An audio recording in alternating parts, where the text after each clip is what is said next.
नमस्कार. आज आपण बघणार आहोत बर्पिंग म्हणजे काय.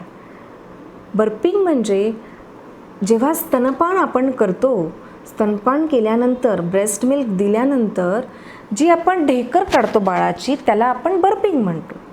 याचं महत्त्व काय आहे, हे कधी केलं पाहिजे, किती वेळा केलं पाहिजे, कसं केलं पाहिजे, कशासाठी केलं पाहिजे, तर हे आपण आज बघणार आहोत.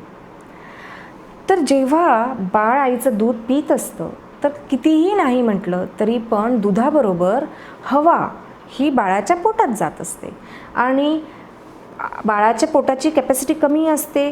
दूध आणि हवा जसं एकत्र असेल तर दूध हे खाली राहणार आणि हवा वर राहणार. तर अशा वेळेस जर ती हवा आपण काढून घेतली तर बाळाची जी कॅपॅसिटी आहे ती नक्की वाढणार आणि आपण आणखीन त्याला दूध पाजू शकणार. आणि जर ती हवा जर तिथे समजा ती नुसती राहिली तर ढेकर येणार बाळाला, मग पोटफुगी होणार आणि ढेकरेसोबत मग ते दूध बाहेर निघणार, बाळाला उलटी आल्यासारखं होणार, नाकातोंडातून दूध निघणार. हे असे बरेच प्रॉब्लेम्स हे क्रिएट होऊ शकतात. हे महत्त्व आहे बर्पिंगचं. बर्पिंग केल्यामुळे बाळाचं पचन चांगलं होतं, बाळाला पोटफुगी होत नाही, गॅसेसचा त्रास होत नाही, बाळाचं जे इव्हिनिंग कोलिक म्हणतो आपण त्याच्यावर बऱ्याच प्रमाणावर कंट्रोल येतो आणि बाळाला ॲडिक्वेट अमाऊंटमध्ये जेवढं पाहिजे तेवढं दूध आपल्याला देता येतं. बर्पिंगनंतर मग आपण परत बाळाला दूध देऊ शकतो. आपण आता बघूया की बर्पिंग हे कसं करायचं असतं. तर मी तुम्हाला साध्या टेक्निक्स सांगते की कसं करायचं.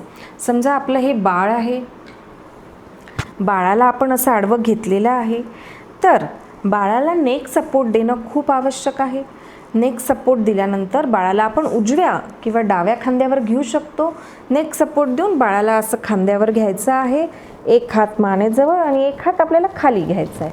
आपण इकडनं बघू शकता शोल्डर्सच्या मागे बाळाचं हे असं डोकं आलेलं आहे, जेणेकरून बाळाचं नाक पण दबल्या नाही गेलं पाहिजे, बाळाचं तोंड पण दबल्या नाही गेलं पाहिजे. नंतर इथे बाळाच्या पाठीवर असं हळूहळू थोपटायचं आहे आणि हे असं जवळपास अर्धा तास घेऊन ठेवायचं आहे, जेणेकरून अर्धा तास जरी बाळाने ढेकर नाही दिली तरी पण ते गॅसेस निघतात. बरं, असं नाही की ढेकर दिली नाही म्हणून 1 तास घेऊन बसला. जवळपास अर्धा तास बाळाला घेऊन ठेवायचं आहे.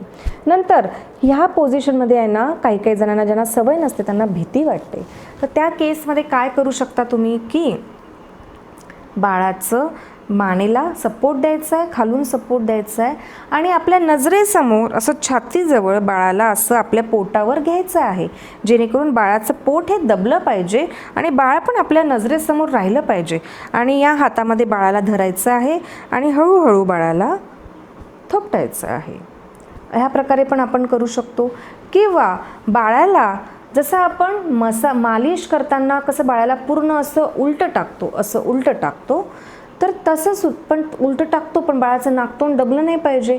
तर असं सुद्धा त्यापेक्षा आपण बाळाला आपल्या मांडीवर असं घेऊन, असं मांडीवर ठेवून हे असं बाळाकडे लक्ष देत असं पण सुद्धा बर्पिंग करू शकतो.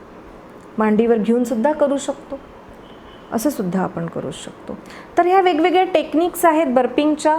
यामुळे बाळ आनंदी राहतं, झोपतं छानपैकी, रडरड करत नाही आणि हे कंपल्सरी आहे. प्रत्येकाने बर्पिंग बाळाला दूध पाजल्यानंतर करायचंच आहे.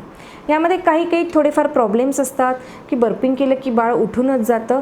काही हरकत नाही.